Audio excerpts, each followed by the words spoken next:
Hello again, everyone. This is a KMN 1971, back again with another comic book haul. It's a Patriot bye week here in the New England area, but when you're a fantasy football fan, every week is like the playoffs. So, without further ado, let's get on with the haul. Full disclosure, I guess I can finally admit to you guys and gals that I guess that I'm addicted to these Marvel 70th year anniversary covers. Um, I started out just buying the Wolverine variants, and now I've moved on to other iconic Marvel characters that I like. Even though Luke Cage, put a shirt on, dude. Come on, man. Really?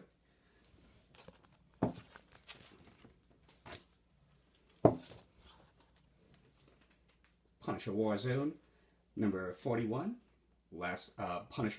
I am a Punisher fan, and this is the last issue, so no brainer.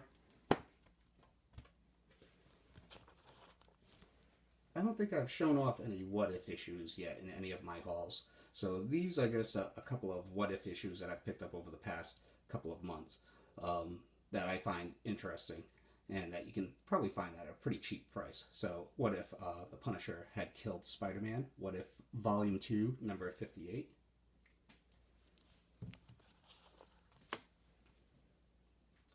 What if number 26? What if the Punisher had killed Daredevil? There's a certain theme with these what if issues.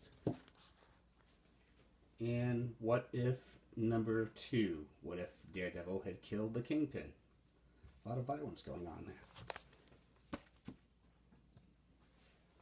there. Daredevil number 111. Lady Bullseye, Part 1. This is the first appearance of Lady Bullseye. Daredevil 226 and 219.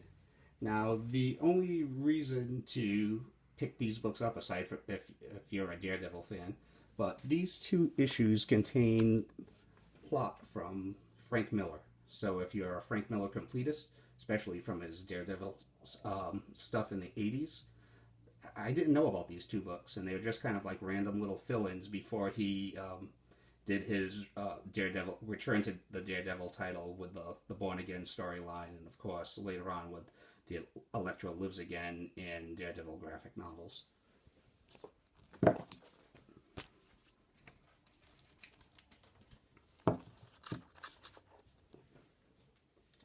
Daredevil 197.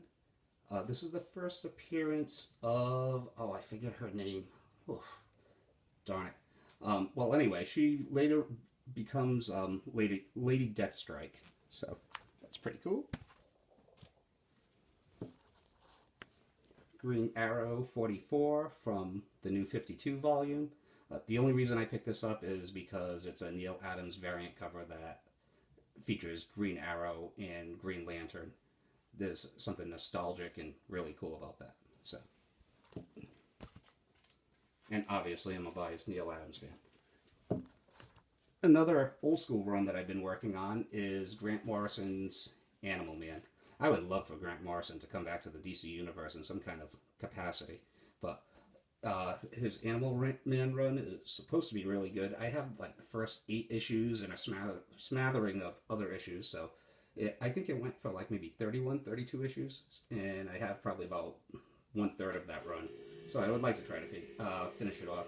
And I heard that years ago, I read in the Wizard magazine that this was supposed to be a pretty outstanding issue. So found it cheap, picked it up, along with this issue, another storyline that I wanted to check out. Animal Man number 24, featuring the Psycho Pirate. Another last issue special, All-Star Squadron number 67. Big fan of the Golden Age DC Universe superheroes. Some Copper Age Spider-Mans. Marvel Team Up number 117, Spider-Man and Wolverine. Peter Parker, the Spectacular Spider-Man, number 99. This features the first appearance of the Spot, who I could have cared less about until Mark Waid ended up getting his hands on him in oh, I forget, whenever it was that Mark Waid kind of revamped Daredevil. Amazing Spider-Man 218, 214, and 211. Well, I don't know if I stated before or not, but anything with when it comes to Spider-Man, anything from the Silver Age to the end of the Todd McFarlane era is all open game as far as I'm concerned. So, I was really happy to pick these up at a reasonable price.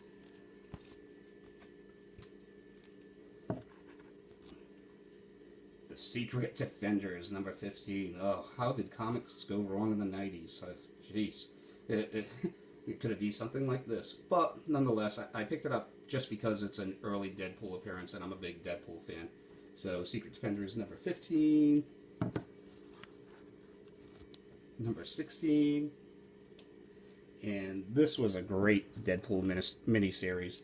I still have to get Deadpool Illustrated 2, 3, and 4 to complete the trilogy of Deadpool Kills the Marvel Universe, Deadpool Illustrated, and Deadpool Kills Deadpool, which was a pretty good Deadpool storyline. So, number 2, love that cover.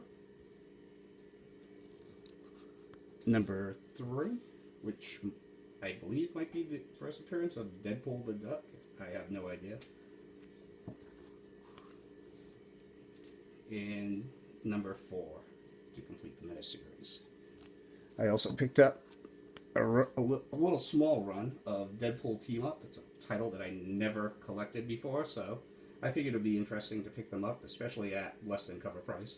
So, Deadpool Team Up number 886, guest starring Iron Fist. Number 888 with The Thing.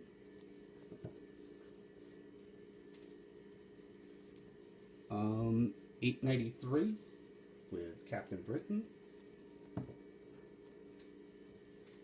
And 898 with the Zapata brothers. I have no idea who they are. Also picked up Deadpool Core number 1 with the Rob Liefeld cover. And I'm happy to pick up these two, next two. Not that they're expensive by any means, but just so I can finally complete the miniseries. Deadpool number 2. This was his second miniseries that predates his ongoing series. So they came out with, I forget the first Deadpool miniseries. I own it too, which is, I mean, not surprising that I can't remember while I'm filming the video. But and then they came out with this miniseries. So, and number 3 to complete that miniseries. And a book that's generated a little bit of heat as of lately, Cable in Deadpool number 50. I don't know, just because a symbiote merged with Deadpool for a couple of panels in this book. But I think it's a cool book to pick up just because, of course, it's yet another last issue special. Okay, moving on.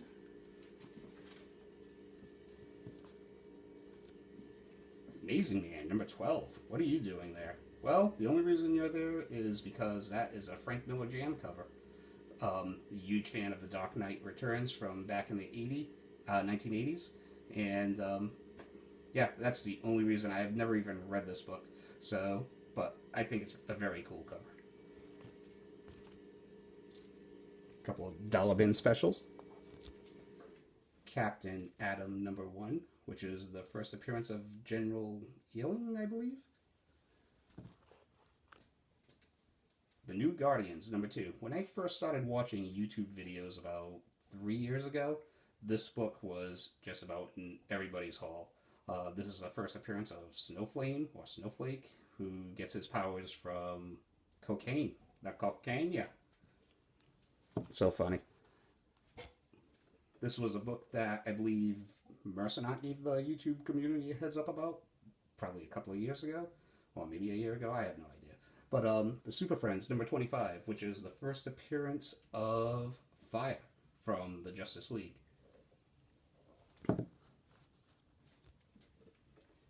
I think it's because I recently picked up Reborn, so I've been going after a lot of the Mark Miller properties if I can find them at a pretty good price, and this was $1, so Super Crooks issue 1.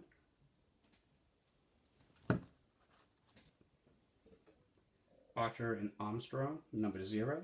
Another Valiant first appearance. Barry Windsor Smith on art. Always a good deal.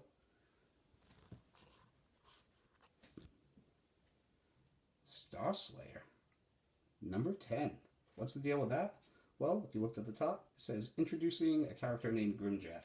And if you were collecting comics in the 1980s and you were a fan of the indie scene, characters like Grimjack, Nexus, Badger, John Sable Freelance, Miracle Man, Teenage Mutant Ninja Turtles, they were all the rage. So this was one of those first appearances that no one really cares about today, but for an old school collector like myself, I thought that was pretty cool to get at a cheap price. Also, Star Slayer number 2, which has the first appearance of a character called the Rocketeer, who I just have a soft spot. Dave Stevens was a fantastic artist that was taken way too soon, and just a great character. Disney they had a movie about the Rocketeer, probably, I don't know, maybe early 90s, late 80s, and it didn't do so well. But you never know with these characters when they might pop back up again.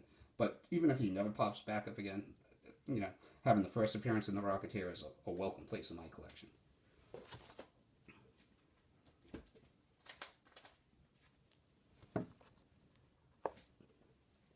Thor number 80, or number 582,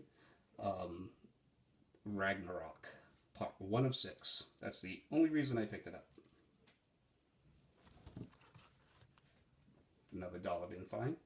New Mutants number 1. I'll just keep picking these up. I don't care. If I keep finding them in dollar bins, I will pick them up. This is the only one I found in a dollar bin. But I have found a lot of New Mutant comics that are semi-keys, small keys in the dollar bin. So don't forget, there is a New Mutants movie around the corner. So it's not the first appearance, but a cool book to have for $1, definitely.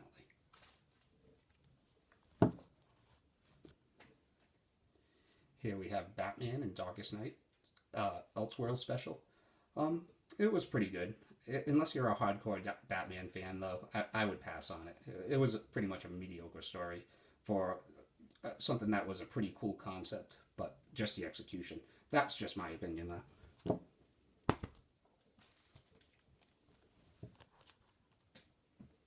In my last haul, I admitted to buying this comic for around like $13 off of eBay just because I got itchy. And I just wanted to have it. And I ended up finding this one for like $2 or $3, and for like the same amount, I ended up getting this comic, which is, by the way, Deathstroke number 15, first appearance of Rose Wilson, and a couple of Halloween leftovers. Legion of Monsters, Werewolf by Night, number 1 special, and that is just an awesome Greg Land cover. Great. And Werewolf by Night number 43, which is the last issue of Werewolf by Night. And boy, I mean, I couldn't even make it through this issue. This series ended up getting pretty hokey towards the end, at least for my taste. All right, moving on. The Multiversity number 1. I'm a big fan of an homage cover done well, and I am also a big fan of parody, and here you have both. This is the 1 in 25 variant for the Multiversity number 1, which we have the awesome Captain Carrot doing featured in an homage to Action Comics number 1, which is pretty cool. You can get this book for like maybe $10 online, tops. But a cool variant. Another variant that I just fell in love with. Paid $11 for it. I think you can get it for like maybe also $10 online. But this is, ooh, bad glare. Oh, sorry. But this is just an outstanding Bill Sienkiewicz variant cover for The Dark Knight Returns, The Last Crusade. Fantastic cover. As far as Joker and Batman covers go, it's awesome.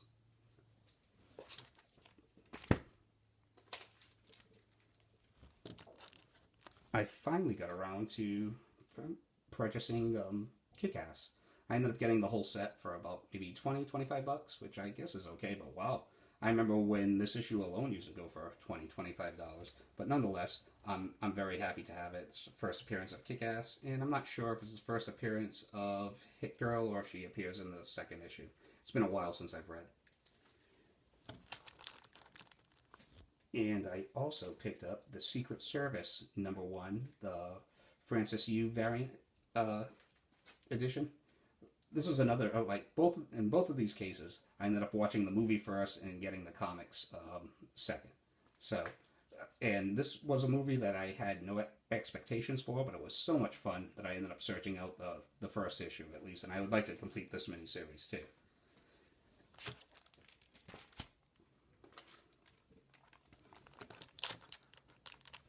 A book that I meant to show weeks ago, or maybe even a month ago, when I was showing off those Bronze Age, Amazing Spider-Man, early Punisher appearances. This issue was supposed to be in that run, but I ended up misplacing it, and while I was refiling my comics, I ended up finding it again, which I was glad to. Obviously, I didn't want to have to buy it again. But Amazing Spider-Man 161, early Punisher appearance, and the first time I believe that Wolverine ever appeared in the Amazing Spider-Man comic. Which is a cool comic to have, in my opinion. What If #10? What if Jane Foster had found the Hammer of Thor? I would say that she would probably be on her second volume right about now if she was Thor. What do you say? Black Lightning #1. I'm a first appearance hound, and I'm a fan of Black Lightning mainly because I grew up reading Batman and the Outsiders, and I think he's a great supporting character. I can't believe this book is kind of a semi-key issue now, but well-deserved. I don't think that a show based on this character has much of a chance, but who knows? We'll see. We'll see how it goes, what direction they take, if the show actually comes to an existence. But yeah, Black Lightning #1. First appearance of Black Lightning. Very happy to get this comic. Conan the Barbarian #275. The last issue of Conan, as I'm sure you all know. I have now the first 24 issues of Conan, as well as a bunch of filler issues in between, and now the last issue, which I'm very happy to have. Conan is, as I've said before, definitely in my top 10 all-time favorite comic book franchises that I like to collect. There's a lot of Conan comics, but I don't want to bore you with them. They're just not collectible, unless you're a hardcore Conan guy like me. But anyway, moving on. Teen Titans #20, little Silver Age action, and this is as you may know that I completed my Brave and Bold Neil Adams run, and now I'm working on his short 3-issue stint on the Teen Titans, where he ended up illustrating and unfortunately to some degree writing. And the last issue of this haul, I'm really happy to have, and possible hot book alert, We Are Robin #3 variant edition. This book, I don't know, it goes between $30 and $50 online all of a sudden. I picked it up this week for like $9. I'm a big Batman fan, and kind of like the Superman American Alien, I believe, #3 variant, I just love the color scheme, the use of all the colors of the Robin uniform that are implemented into this cover. So if you see this one banging around out there cheap at a good price, I would pick it up. Why not? So that's all I have this week. I'll be back next week with something hopefully entertaining and interesting. I thank you for all the new subscribers, comments. Thank you for watching, and I'll see you all next week. All right? Take it easy. Have a great one.